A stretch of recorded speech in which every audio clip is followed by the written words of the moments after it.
इस कार्यक्रम के प्रायोजक हैं रोजगार डेवलपर्स। नमस्कार, पल्स 24 न्यूज देख रहे हैं आप। मेरे यानी अक्षिता रावत के साथ और वक्त हो चला है उत्तराखंड यूपी की खबरों का, लेकिन उससे पहले एक नजर डालते हैं अभी तक की कुछ हेडलाइंस पर। रामनगर के हिम्मतपुर डोटियाल में बहुउद्देश्य शिविर का आयोजन। मुख्यमंत्री पुष्कर सिंह धामी ने वर्चुअल माध्यम से किया जनता को संबोधित। पहाड़ों की रानी मसूरी में बारिश का कहर जारी। देर रात हुई मूसलाधार बारिश ने मचाई भारी तबाही। मसूरी देहरादून मार्ग कई जगह से टूटा। उत्तराखंड में फिटनेस को लेकर बड़ा अभियान होगा शुरू। खेल मंत्री रेखा आर्य ने किया ऐलान। 18 सितंबर से फिट उत्तराखंड अभियान का आगाज। देहरादून में राज्य स्तरीय खेल प्रतियोगिता का आयोजन। इस मौके पर कैबिनेट मंत्री रेखा आर्य ने बढ़ाया बच्चों का उत्साह और विजेताओं को किया सम्मानित। तुम दोनों की मेहनत बहुत रंग लाई है बेटा, घर बहुत सुंदर बना है। ये मेरे पापा का घर। पता है, देख तेरे पापा की नेम प्लेट अपने हाथों से लगाऊंगा। नेम प्लेट तो लग चुकी पापा।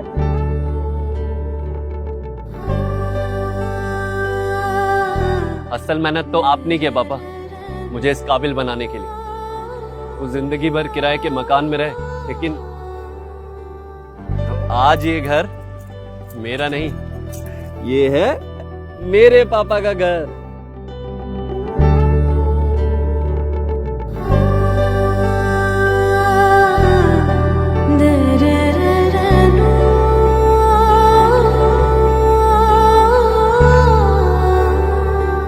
उड़ान सपनों की, आंगन खुशियों का और साथ सकर्णी का।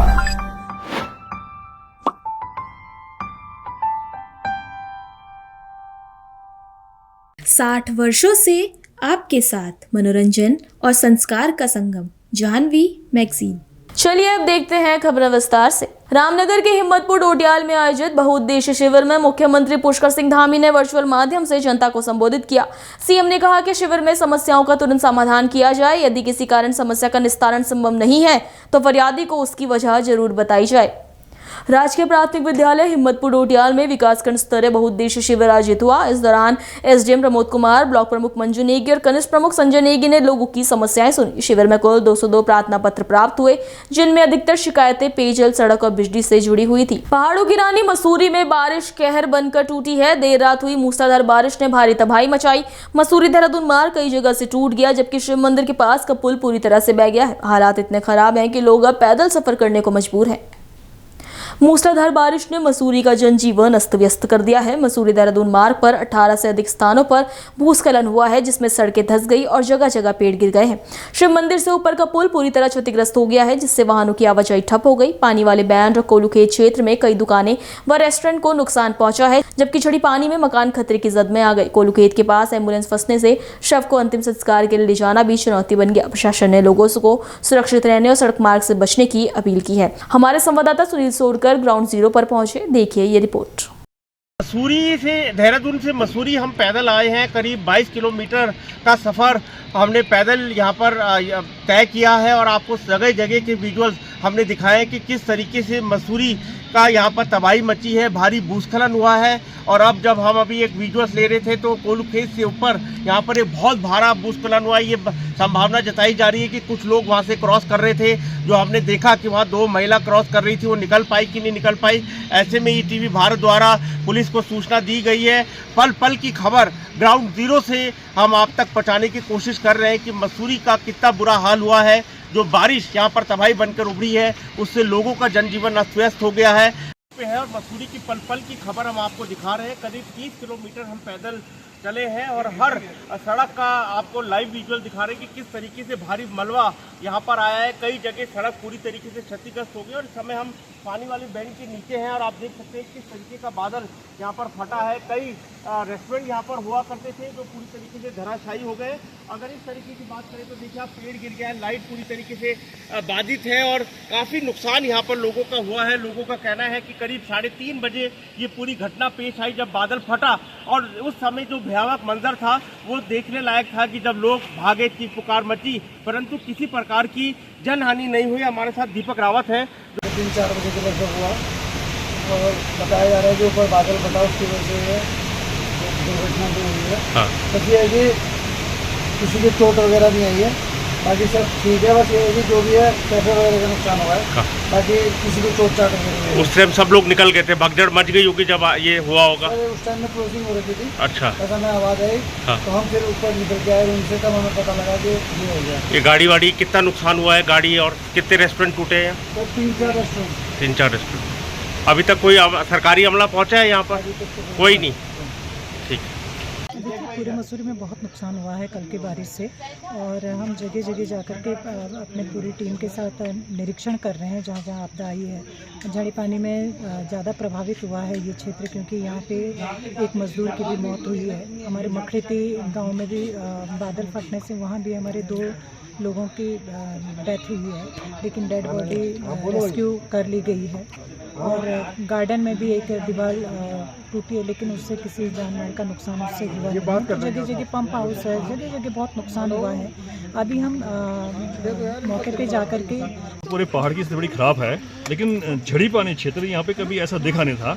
आज देखिए पूरा का पूरा ये झड़ी पानी यहाँ पे बस्ती है, लगभग ये 8-10 परिवार रह रहे हैं यहाँ पर। ये पूरा पुराना टोल है, यहाँ पे सेमाल जी हैं, नीचे ये हमारे जगमोहन जी में पूरे परिवार हैं। तो जो सड़क है ये कल रात यहाँ पे इतनी बड़ी घटना घटी, बहुत बड़ा स्लाइड हुआ है, उसमें एक मजदूर मरा है, एक घायल भी है, लेकिन जो नीचे घर है उन्हें खतरा हो गया है। और जो सड़क है, उनका सड़क है वो लगभग जो है 2 फुट 3 फुट नीचे बैठ चुकी है। हाँ। खेत में जो है 1 फुट नीचे था, अभी करीबन 4 फुट नीचे बैठ चुका है। हाँ। ये जमीन लगातार धंस रही है, तो जितने भी यहाँ परिवार रह रहे हैं इनके जीवन को खतरा हो चुका है यहाँ पर। तो ऐसे में प्रशासनिक टीम पहुंच गई है? हाँ, प्रशासन को हमने खबर की है, प्रशासन टीम पहुंची है। और हम तो ये इच्छा जाहिर करेंगे कि आईसीएम साहब और इंजीनियर भी जो जमीन के बारे में जानते हों लोग यहाँ पर पहुँचे। यहाँ पे नगर पालिका अध्यक्ष लोग पहुँचे हैं, वो ठीक है, आईसीएम कार्यालय से लोग पहुँच गए हैं, लेकिन फिर भी प्रशासन की बड़ी टीम आने की यहाँ पर। क्या हुआ था इनको? हरियाणा था, इंद्रेश में भर्ती थे। हाँ। 5-6 दिन वहाँ रहे, तो उन्हें डिस्चार्ज कर दिया। हाँ। तो हम यहाँ लाए। हाँ। तो इसके दिन में तबीयत खराब हो गई। हाँ। इसने जो यहाँ पाँव में दर्द बताया। हाँ। तो हमने गाड़ी यहाँ से बुक करी, इंद्रेश ली गए तो वहाँ बेड भेज। हाँ। फिर काफी देर तक ऐसी लड़ाई झगड़ा होता रहा। हाँ। उन्होंने बोला बेड होंगे खाली तब लेंगे। हाँ। तब उसके बाद एक नर्स आई, उसके नब्ज पकड़ी, उन्होंने बोला जिंदा है, अभी निकालो कहीं। अच्छा। तो हम सीधा दून में गए, पर दून में डेथ हो गई। अब इनको आप इनके क्रियाक्रम के लिए ले जा रहे थे? हाँ, तो तब हम दून से ये वैन जिससे एम्बुलेंस? हाँ, एम्बुलेंस को बुलाया था आपने? बुलाया था। तो अब कहाँ देहरादून? मसूरी जा रहे थे। अच्छा, कहाँ से आ रहे हैं आप? कोलूखेत से? कितना माने क्या रोड बहुत बुरी हालत है? बहुत बुरी हालत है सारे रास्ते। तो पैदल जाएंगे आप देहरादून? पैदल ले जाएंगे वो सब। तो अभी कोई मदद पुलिस प्रशासन कुछ नहीं? लोग काफ़ी पैदल आ रहे हैं, सभी पैदल, काफ़ी परेशान है लोग, सभी पैदल आ रहे, कोई भी एक भी वाहन नहीं है, बाइक की भी रास्ता नहीं है। यहाँ पे अभी जो डैमेज हुआ है, इसके क्रम में अभी कुछ रोड हमारी देहरादून मसूरी रोड, उसमें भी काफ़ी डैमेज हुआ है, लेकिन टीम यहाँ पे बिल्कुल पहुँची। हमारी कोशिश है कि जल्द से जल्द इसको खुलवाएं।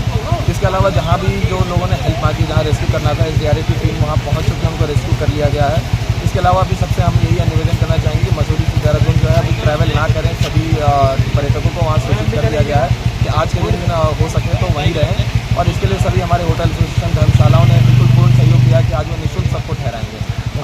और कल रात को एक कैजुअलिटी भी हुई है, एक मजदूर दब गया है।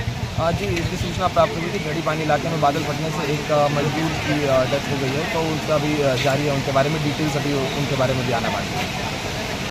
तो हमें लगा कि शायद हर रोज़ ऐसा होता रहता है, लगभग ये होता ही रहता है हर 15 दिन में, लेकिन जब सुबह 2:30 बजा 3 बजा और ये मंजर बढ़ता ही गया और ऐसा लगा कि आज तो मतलब आज क़यामत की रात है। और सभी हम लोग जाग चुके थे। इवन मेरे पड़ोस के गांव से लोगों के मुझे फ़ोन आने शुरू हुए, अपने बच्चों को लेकर वहाँ से भागो। मेरे साथ भाई साहब है, इनका भी मुझे फ़ोन आया था कि आप लोग वहाँ से बच्चों को लेकर भागो। और लेकिन मुझे ये समझ नहीं आया कि मैं भागूँ कहाँ। हाँ। तो भाग्य स्थिति और ज़्यादा ख़राब थी। हाँ। फिर जब मैं अभी तो थोड़ा पाँव फटने के बाद में सुबह जब चारों तरफ निकल के आया तो देखा चारों तरफ पूरी तबाही हुई पड़ी। हाँ। किसी के घर टूटे पड़े हैं, किसी के रेस्टोरेंट टूटे पड़े हैं, घरों के ऊपर पूरा मलबा आया हुआ है, और सड़कें कम से कम 15 जगह नीचे को, कम से 15 जगह ऊपर को रोड डेमोलिश। उत्तराखंड में अब फिटनेस को लेकर एक बड़ा अभियान शुरू होने जा रहा है। खेल मंत्री रेखा आर्य ने ऐलान किया कि 18 सितंबर से फिट उत्तराखंड अभियान का आगाज होगा। इस दौरान एक अलग पोर्टल मोबाइल ऐप लॉन्च किया जाएगा, जिसके जरिए लाखों लोगों को फिटनेस से जोड़ा जाएगा। देहरादून में हुई खेल विभाग की समीक्षा बैठक के बाद खेल मंत्री रेखा आर्य ने कहा कि 18 सितंबर को मुख्यमंत्री fit Uttarakhand portal mobile app का लोकार्पण करेंगे। इसके बाद 2 अक्टूबर तक राज्य भर में प्रतियोगिताओं का आयोजन कर हर आयु वर्ग के हजारों लोगों को इससे जोड़ा जाएगा। प्रतियोगिताओं के विजेताओं को पुरस्कार भी दिए जाएंगे। रेखा आर्य ने बताया कि ये अभियान लोगों को उनके स्वास्थ्य और फिटनेस के प्रति जागरूक करने के उद्देश्य से चलाया जा रहा है। देखिए, आज खेल विभाग की बैठक के अंतर्गत में अपने विभाग में संचालित योजनाओं की समीक्षा के साथ साथ में इस दिशा में भी एक हम लोग नया इनिशिएटिव लेने जा रहे हैं, फिट उत्तराखंड। तो हमारा उत्तराखंड फिट कैसे हो, इसको लेकर जो है एक पोर्टल और एक ऐप, इसका लोकार्पण हम लोग 18 तारीख को माननीय मुख्यमंत्री जी के कर कमलों से करने जा रहे हैं, जिसमें हमारे सभी आयु वर्ग के लिए लोग ओपन। राजकीय शिक्षक संघ ने अपनी मांगों को लेकर आंदोलन तेज कर दिया है। प्रधानाचार्य सीधी भर्ती प्रक्रिया निरस्त करने, पदोन्नति करने और स्थानांतरण प्रक्रिया शुरू करने समेत कई मांगों को लेकर शिक्षकों का शिष्टमंडल विधायक दीवान सिंह बिष्ट से मिला और उन्हें ज्ञापन सौंपा। संगठन के प्रांतीय नेता नवीन मटपाल के नेतृत्व में पहुंचे शिक्षकों ने कहा कि वे मुख्यमंत्री और शिक्षा मंत्री को आंदोलन की वास्तुस्थिति से अवगत कराते हुए समस्याओं के त्वरित निस्तारण की मांग कर रहे हैं। विधायक बिष्ट ने शिक्षकों को आश्वस्त किया कि वे मुख्यमंत्री पुष्कर सिंह धामी और शिक्षा मंत्री से इस बात पर वार्ता करेंगे।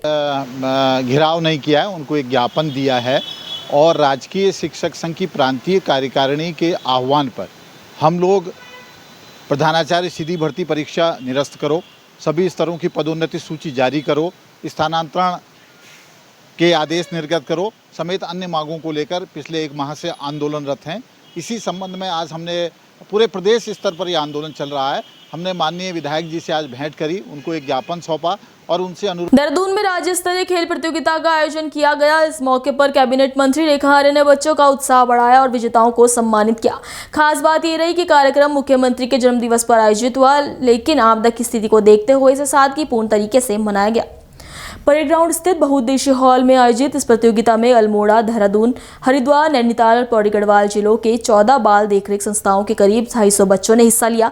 खो खो, कबड्डी, रस्साकस्सी, पिट्ठू जैसे पारंपरिक खेलों के साथ नींबू चम्मच दौड़, बोरी दौड़, योग, चित्रकला और रंगोली प्रतियोगिता भी कराई गई। मुख्य अतिथि कैबिनेट मंत्री रेखा आर्य ने बच्चों को जीवन में खेल को अपनाने का आह्वान किया और कहा कि खेल से न केवल शारीरिक बल्कि मानसिक विकास भी होता है। आज माननीय मुख्यमंत्री जी का जन्मदिवस है और इस जन्मदिवस के उपलक्ष्य में हमारे राजकीय शिशु सदन हो, चाहे हमारे प्राइवेट शिशु सदन हो, सभी संस्थाओं के बच्चे, अलग अलग जनपदों के बच्चे, लगभग 5-6 जनपदों के बच्चे और 14 संस्थाओं के बच्चों ने, लगभग 250-300 के करीब बच्चों ने आज राज्य स्तरीय खेल महोत्सव में प्रतिभाग किया।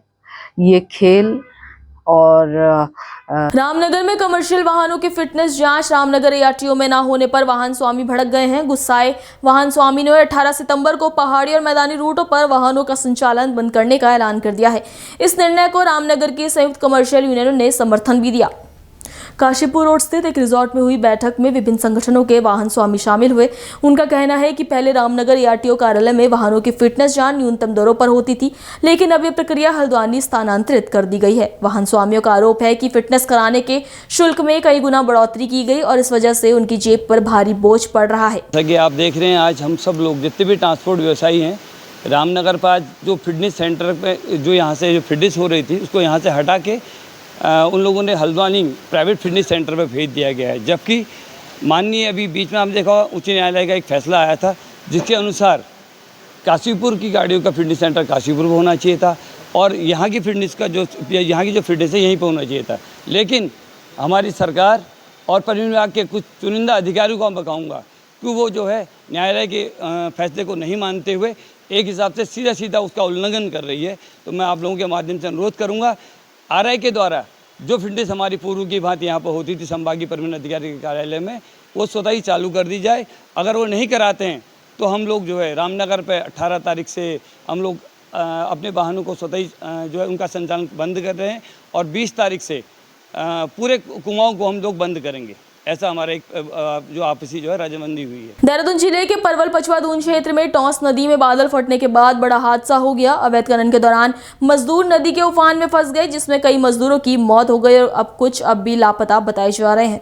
तड़के करीब 4 बजे मसूरी की ओर बादल फटने से टॉस नदी का जलस्तर अचानक बढ़ गया। इसी दौरान अवैध खनन कार्य में जुटे मजदूर नदी के तेज बहाव में फंस गए। स्थानीय लोगों और प्रशासन की मदद से 11 मजदूरों के शव बरामद कर पोस्टमार्टम के लिए भेज दिए गए हैं, जबकि 5 मजदूर अब भी लापता बताए जा रहे हैं।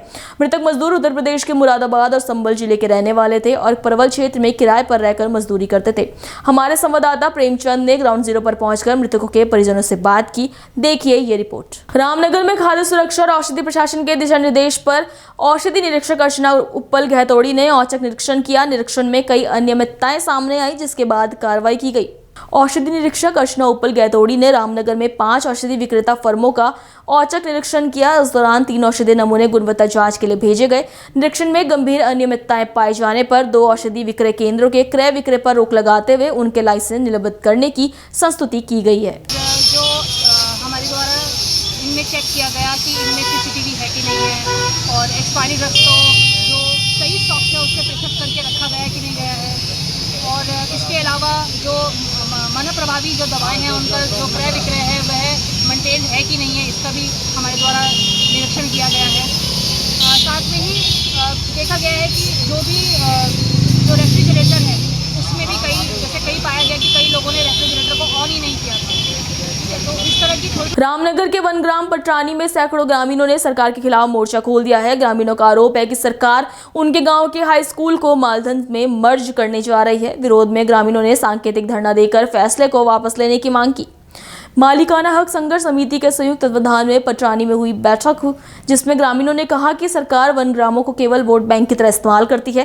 ग्रामीणों ने बताया कि पटरानी हाई स्कूल में आसपास के गांवों के बच्चे भी पढ़ाई करते हैं, लेकिन अब स्कूल को बंद कर 6 किलोमीटर दूर राजकीय इंटर कॉलेज मालधन चौड़ में मर्ज करने का आदेश दिया गया है। पटरानी जो हमारा ये वन ग्राम है, यहाँ पर एक आपका उच्चतर माध्यमिक विद्यालय चल रहा है और जिसमें अच्छे खासे बच्चों की स्ट्रेंथ है और इस विद्यालय को क्लस्टर विद्यालय के रूप में आपका जो मालधन चौड़ है वहाँ पर समायोजित किया जा रहा है, जिससे यहाँ के लोग काफी नाराज हैं, यहाँ की जनता, क्योंकि कहने पर एक ही यहाँ पर एक विद्यालय है जहाँ हमारे बच्चे पढ़ते हैं।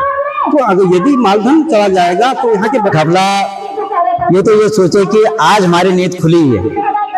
आज तक हमारी जनता सोई हुई थी, लेकिन इनको जगाने पे भी जग नहीं रही थी। ये जगाने का काम हमारे बड़े भाई ऐसलाल जी ने किया है और साथ ही हमारे कोई पार्टी से कोई लड़ाई झगड़ा या कुछ नहीं है, कोई विरोध भी नहीं है। हमारे तो मांगे हैं, अगर हमें वोट ले सकते हैं हमसे तो हमारे मांगने का अधिकार भी तो है।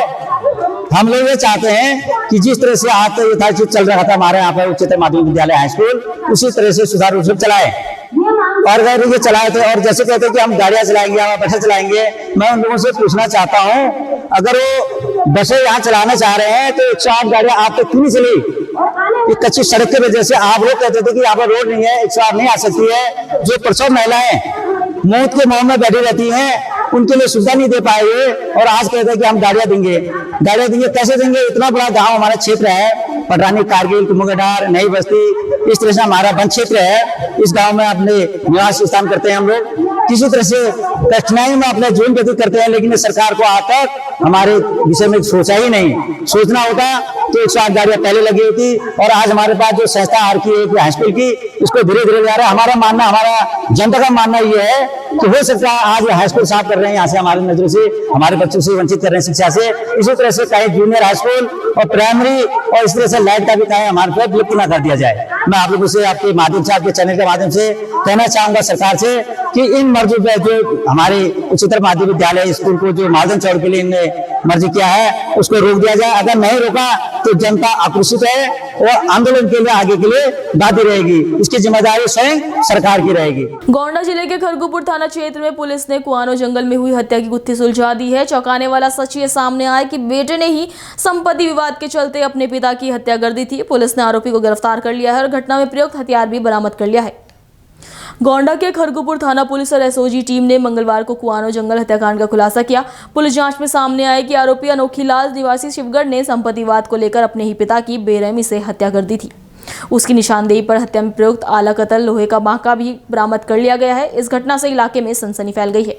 अवगत करा रहा है कि दिनांक 13 सितंबर 2025 को थाना खरगुपुर पुलिस को सूचना मिली कि कुआनो जंगल में 2 व्यक्ति गंगा सागर व उनका पुत्र अनोखी लाल लकड़ी काटने गए थे और वहीं पर कुछ अज्ञात व्यक्ति आए और उन पर धारदार हथियार से हमला कर दी, जिससे गंगा सागर की मौके पर मृत्यु हो गई और अनोखी लाल गंभीर रूप से घायल हो गया, जिससे उपचार हेतु जिला अस्पताल भिजवाया गया था। इस सूचना पर तत्काल स्थानीय पुलिस मौके पर पहुंची, साथ ही उच्च अधिकारीगण भी मौके पर पहुंचे और घटनास्थल निरीक्षण किया गया। शव के पंचायतनामा की कार्रवाई कर पोस्टमार्टम हेतु भिजवाया गया। घटनास्थल पर फील्ड यूनिट टीम एवं डॉग स्क्वाड टीम को बुलाया। हापुड़ में भाजपा प्रदेश अध्यक्ष भूपेंद्र चौधरी ने कार्यकर्ताओं के साथ बैठक की और मीडिया से बातचीत में विपक्ष पर जमकर निशाना साधा। उन्होंने 2027 विधानसभा चुनाव को लेकर बड़ा दावा किया और सरकार से किए गए वादों की पूरी सूची साझा की। हापुड़ पहुंचे भाजपा प्रदेश अध्यक्ष भूपेंद्र चौधरी ने कहा कि 2027 के विधानसभा चुनाव में पार्टी जनता के बीच अपना रिपोर्ट कार्ड लेकर जाएगी। उन्होंने दावा किया कि भाजपा सरकार ने अपने चुनावी घोषणा पत्र में किए गए लगभग सभी वादों को पूरा किया है, चाहे बात घुसपैठियों को बाहर करने की हो, शरणार्थियों को शरण देने की हो या अयोध्या में राम मंदिर निर्माण की हो, सभी घोषणाओं पर भाजपा सरकार खरी उतरी है। और हम अपने संगठन के आधार पर ही, चाहे राजनीतिक कार्यक्रम हो, चाहे समाज के काम हो, चाहे सेवा के काम हो, हम उन कार्यक्रमों के माध्यम से ही करते हैं। चुनाव है, चुनाव भी हम अपने कार्यकर्ताओं की सक्रियता, मेहनत और उनके संपर्क, और हम अगर सरकार में हैं, जैसे राज्य में, केंद्र में हम सरकार है, तो अपनी सरकार का रिपोर्ट कार्ड लेखा जोखा। योगी जी की सरकार ने 10 वर्षों में जब चुनाव होगा तो 10 वर्ष पूरे होंगे। तो सहारनपुर के नकुड़ में नया गांव रोड स्थित चंद्रपाल खेड़ी ठेके पर सुबह 10 बजे से पहले ही शराब का ओवर रेट कारोबार शुरू हो जाता है। थाना मात्र 50 मीटर की दूरी पर होने के बावजूद पुलिस कार्रवाई नहीं करती। देखिए ये रिपोर्ट। सहारनपुर के नकुड़ क्षेत्र में नया गांव रोड स्थित चंद्रपाल खेड़ी ठेका सुबह 10 बजे से पहले ही शराब के ओवर रेट पर बिक्री की घटनाओं का गवाह बनता है। स्थानीय लोग बताते हैं कि इस ठेके पर नाबालिग बच्चों को भी शराब दी जाती है। आश्चर्य की बात यह है कि थाना मात्र 50 मीटर की दूरी पर होने के बावजूद पुलिस प्रशासन इस पर किसी प्रकार की कार्रवाई नहीं करता है। अभी के लिए इतना ही। तमाम बड़ी खबरों के लिए बने रहिए पल्स 24 न्यूज के साथ। तब तक के लिए नमस्कार। तुम दोनों की मेहनत बहुत रंग लाई है बेटा, घर बहुत सुंदर बना है। ये मेरे पापा का घर। पता है, देख तेरे पापा की नेम प्लेट अपने हाथों से लगाऊंगा। नेम प्लेट तो लग चुकी पापा।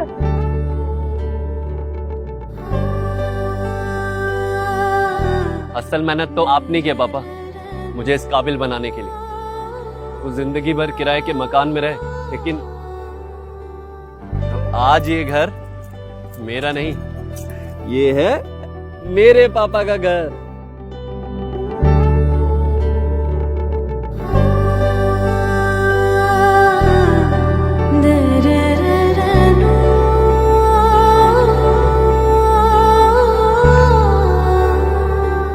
उड़ान सपनों की, आंगन खुशियों का और साथ सकर्णी का।